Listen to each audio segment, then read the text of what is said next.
زندگی میں ظلم نہ کریں، زیادتی نہ کریں، کوشش کریں کہ آپ کے وجود سے، آپ کے عمل سے، آپ کے کردار سے، آپ کی زبان سے کسی شخص کی کبھی دل آزاری نہ ہو۔ تھوڑی دیر رک جائیں، تھوڑی دیر خیال کر لیں۔ میں بریلی شریف میں اللہ نے مجھے موقع دیا کچھ عرصہ وقت گزارنے کا۔ بریلی شریف میں ایک بزرگ گزرے، ان کا نام تھا صدر العلماء علامہ تحسین رضا صاحب۔ یہ اعلیٰ حضرت فاضل بریلوی رحمۃ اللہ تعالیٰ علیہ کے چھوٹے بھائی ہیں نا مولانا حسن رضا صاحب، ان کو استاد زمن کہا جاتا، ان کے پوتے تھے، اور منظر اسلام میں شیخ الحدیث یہی تھے۔ وہاں ایک مسجد تھی، اس کو پرانا شہر کہتے ہیں بریلی کا، کانکر ٹولہ محلے کا نام ہے۔ تو وہاں حضرت پانچوں نمازوں کی امامت فرماتے ہیں۔ ایک دن آپ، اصل میں نا ہم نے اپنے بزرگوں کو نہ پڑھا ہے نہ کبھی آگے بیان کیا ہے، اس لیے ہمارے لوگ کہتے ہیں بزرگ وہی تھے جو 600 سال پہلے گزر گئے، حالانکہ یہ رسول پاک کا دین ہے، اس میں ہمیشہ خیر رہے گی، اس میں ہمیشہ اولیاء رہے گی، اس میں ہمیشہ اللہ کے نیک بندے رہے گے۔ وہ علیحدہ بات ہے کہ جب آدمی کے پاس دولت زیادہ ہو، پڑھ لکھ بندہ زیادہ جائے تو پھر سارے اسے اپنے سے چھوٹے ہی نظر آتے ہیں، لیکن اس امت میں ایسا ہو نہیں سکتا کہ لوگ نہ ہو، ہر دور میں لوگ۔ علامہ تحسین رضا صاحب رحمۃ اللہ علیہ 2008 میں ان کا وصال ہوا، حدیث پاک پڑھائی انہوں نے 50 سال۔ تو عصر کی نماز پڑھانے مسجد میں آئے، اور نماز پڑھاتے ان کو 42 سال گزر گئے تھے اس وقت اسی مسجد۔ نماز پڑھانے لگے تو کہنے لگے یار آپ لوگ بیٹھ جاؤ، یا اس طرح کرو نماز پڑھ لو، میں نے ابھی نہیں پڑھانی، میں تھوڑی دیر کے بعد پڑھوں، تھوڑی دیر کے بعد۔ ہمارے یہاں تو فٹافٹ علامہ صاحب کا شکوہ شروع ہو جاتا ہے نا، 1.5 منٹ، پورا 1.5 منٹ ہی لیٹ آیا، یہ پورا 1.5 منٹ، حالانکہ ان کو چاہیے تھا یہ ایک آدھا گھنٹہ پہلے بیٹھتے۔ ہم تو خیال ہی نہ کرتے کہ یہ ہمارے اور اللہ کے درمیان وسیلہ ہے، تو اس شخص کی قدر ہونی چاہیے۔ لوگوں نے پوچھا بھی نہیں کہ حضور کیا مسئلہ ہے، کہا حضرت جی 10 منٹ لیٹ پڑھ لیں گے، پڑھ دیا آپ کے پیچھے۔ تو حضرت صاحب گھر تشریف لے گئے، دوبارہ واپس آئے تو آ کر کے فرمانے لگے کہ میرے دل پہ ایک بوجھ تھا، میں بوجھ دور کرنے گیا۔ حضور کیا ہوا؟ یہ مولانا حسن رضا کے پوتے ہیں، صدر العلماء مولانا تحسین رضا صاحب، میں نے ان کے حالات پر پوری کتاب لکھی ہے، الحمدللہ بریلی شریف سے چھپی ہے۔ حضرت تشریف لائے، دوبارہ نماز پڑھائی، اب لوگوں کے دلوں میں تجسس تھا، تھے بھی سارے مرید عقیدت مند شاگرد، تو بٹھا لیا، کہنے لگے اصل میں نا بچوں کی ماں مجھے وضو کراتی ہے، اور 42 سال سے وہی وضو کرا رہے ہیں۔ آپ کو پتہ ہے وہ پیتل کے لوٹے ہوتے تھے تھوڑے وزنی، تو کہتے ہیں زمانے سے وہی رکھا ہے، اسی سے وضو ہوتا ہے۔ کہتے ہیں آج نا عصر کا جب وہ وضو کرانے لگی تو اس کے ہاتھ سے نا وہ لوٹا پھسل گیا، میرے پیر پہ لگا تو میں نے ڈانٹ دیا، میں نے کہا 42 سال ہو گئے تجھے ابھی تک وضو ہی نہیں کرانا آیا، میرا پیر پہ لگا دیا۔ کہتے ہیں اس بھلی مانس نے پھر پانی بھرا، پھر برایا۔ میں جب مصلی پہ کھڑا ہونے لگا تو دل میں خیال آیا وہ پابند تو نہیں تجھے وضو کرانے، پابند تو نہیں، اور تو اتنا بڑا شیخ الحدیث ہو کے ابھی تک تجھے یہ نہیں پتا چلا کہ بڑھاپا آ گیا، اس کی پوتی اور پوتے بھی بڑے ہو گئے، پر وہ خامن کی ڈیوٹی سمجھ کے تیری نوکری کرتی ہے، اور تو اس کا دل توڑ کے سیدھا مصلی پہ۔ بتا اللہ اکبر جب کہے گا تو رب کے سامنے کیا منہ لے کے جائے گا؟ فرماتے میں گھر گیا ہوں اور جا کے میں نے بچوں کے بیچ کھڑے ہو کے اس سے کہا ہے چل اللہ کی رضا کے لیے معاف کر دے، معاف کر دے، غلطی ہو گئی، مجھے نہیں کرنا چاہیے تھا۔ کہتے وہ رو پڑی ہے، کہتی ہے حضور آپ کے، فرمایا نہیں، میں نے مصلی پہ چڑھنا ہے، اور پھر میں نے نماز میں مصطفیٰ کو یہ بھی کہنا ہے کہ السلام علیکہ ایھا النبی، تو وہ میرا منہ میرا جو ابھی بیوی پہ ظلم کر کے آیا ہے، وہ جب نبی پاک پہ درود پڑے گا کہیں ایسا نہ ہو حضور کہیں چل دوڑ جا، پہلے صفائی تو کر کے آ۔ او میرے بھائی، یہ ظلم، یہ زیادتیاں ہماری تیزی سے بڑھتی جا رہی ہیں، لوگ مقہور ہیں۔ میں اس معاشرے میں رہتا ہوں جس میں بیٹا اپنے باپ سے، باپ اپنے بیٹے سے ڈر کے بات کرتا ہے، باپ ڈر کے کہتا ہے پتہ نہیں کہاں سے بولے گا، چھوڑو جی میں نہیں، پتہ نہیں بےزتی کر دیتا ہے، باپ ڈر رہا ہے، جہاں اماں ڈر رہی ہے۔ اس معاشرے میں لوگ امام حسین کا دن منائیں گے، اتنا ظلم کرنے کے باوجود 10 محرم کو دیکھ پکائیں گے۔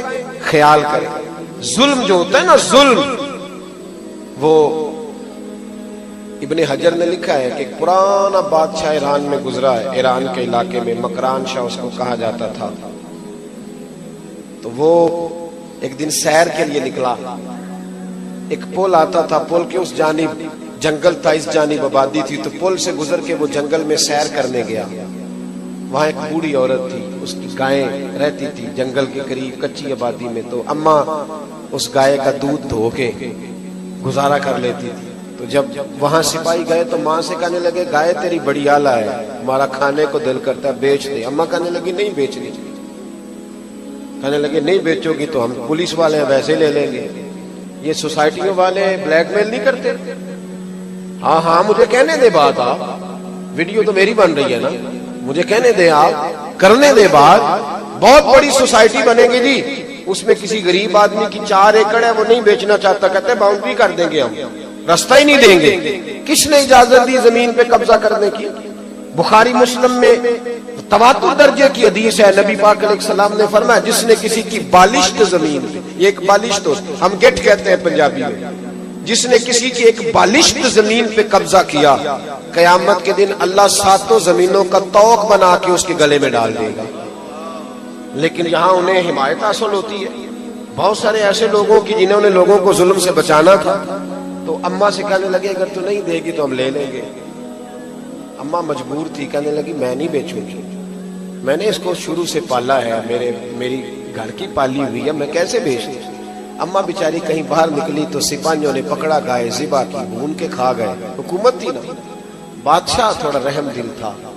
اماں جب آئی تو بڑا روئی. کسی نے کان میں بتا دیا کہ آج تو واپس جا رہے ہیں، آج ہی پوچھ لے ان سے، آج ہی حساب لے لے، پھر شاید قابو نہ آئے. بادشاہ پول پہ چڑھا نا، جب گزرنے لگا تو اماں نے گھوڑے کی لگام پکڑ لی اور ایسا جملہ کہا کہ بادشاہ لڑکھڑا کے زمین پہ گرا. اماں کہنے لگی بادشاہ میں مظلوم بیوہ اور بے اولاد عورت ہوں، تیرے سپاہی تیری پشت پناہی کی وجہ سے میری گائے ذبح کر کے کھا گئے ہیں، اور تو اب یہ پل کراس کر کے گھر جا رہا ہے. مجھے بتا میری گائے کا حساب اس پل پہ دینا ہے یا پل سراج پہ دینا ہے؟ حساب تو دینا ہے، یہاں دو یہاں وہاں دو، حساب تو تو نے دینا ہے. بتا یہاں دو گے کہ وہاں دو گے؟ چکرا کے گرا. کہنے لگا اماں وہاں نہیں میں حساب دے سکتا، مجھے اپنا پتہ ہے، پتہ سارا ہے سردار نو کیتیاں دا ایدہ پردہ چپایا ہی تیرا پھلا ہو سی، مجھے پتہ ہے میں وہاں حساب دینے کی پوزیشن میں. اماں تو یہیں لے لے. آخری جملہ، آخری بات آپ کو یہ سمجھا رہا ہوں، یہاں حساب کتاب کر لیں، وہاں حساب مشکل ہوگا. حضرت عمر کہا کرتے تھے اللہ کے حساب لینے سے پہلے اپنا حساب کر کے رکھ لو. اپنا حساب ایسا نہ ہو کہ وہاں جب حساب ہو تو مشکل ہو. زیادتی کبھی نہ کریں، ظلم کبھی نہ کریں، جبر کبھی نہ کریں. دیکھیں ہمارا وجود، ہمارے لفظ، ہماری باتیں یہ سینے چیرنے کا سبب نہ بنے، ان سے آزمائشیں نہ پیدا ہوں، تکلیفوں کا سامان نہ کریں. کوشش کریں خیر کچھ تقسیم ہو جائے تو ہو جائے. حضرت شیخ سعدی شیرازی کا وصال ہوا نا، تو ان کا ایک بھائی کبھی کبھی ملنے آتا تھا تو کہتا تھا تو پڑھا تھا، تو نے کچھ بھی نہیں بنایا، میں نے ان پڑھ ہو کے جائیدادیں بنائی. توجہ ہے میری بات پر؟